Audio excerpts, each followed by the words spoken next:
Pope Francis has provided a uniquely Catholic perspective on environmental issues with his letter on caring for our planet, Laudato Si. Cardinal Peter Turkson, who helped the Holy Father draft that document, tells our Lauren Ashburn the Church cares about climate change because it has an impact on the human person. Lauren sat down with the Vatican official who heads a new dicastery or department on integral human development. When we talk about climate change, we talk about, of course, change in temperatures and all of that. But we're talking also about the effect of changing temperatures on the physical environment in which we live and the impact of this on the human occupants of these physical spaces and environment. And, it's not just a question about drought. It's not a question of short supply of water.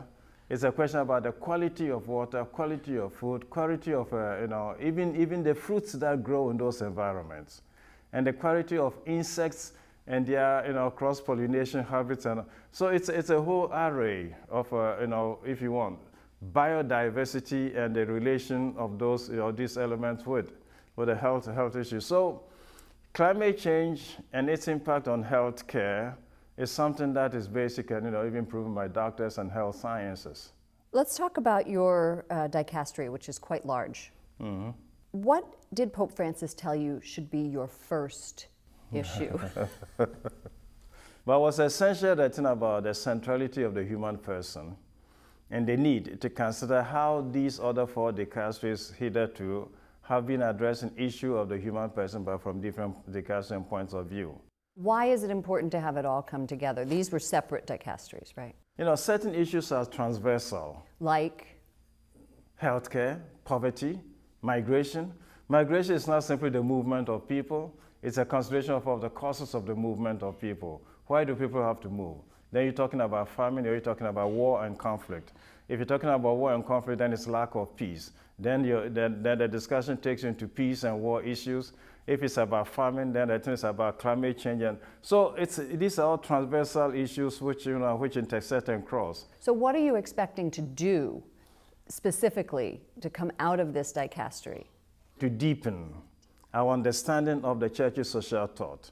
As you know, this is an area of church teaching which is began, but which is not yet ended. So if you take the compendium of the Church's social thought, which is a collection of all of these, you not find in there anything about robots or artificial intelligence. This is a new thing that has come up in human existence. It's up to us now, what are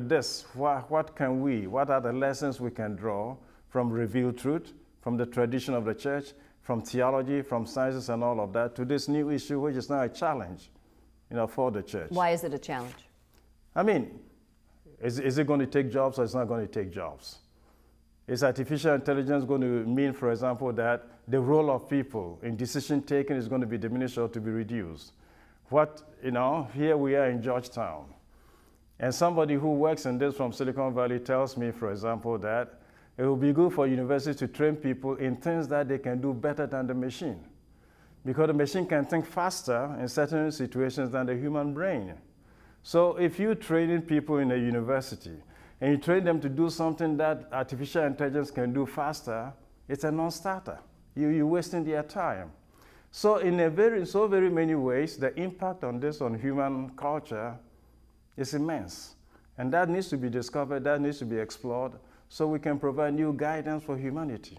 But some people say that we should go back to the agrarian society, that was actually a very prosperous time for us, and that robots are going to make it so that people don't have jobs to do. This culture has already begun, and there's not going to be any way that we can shut it out.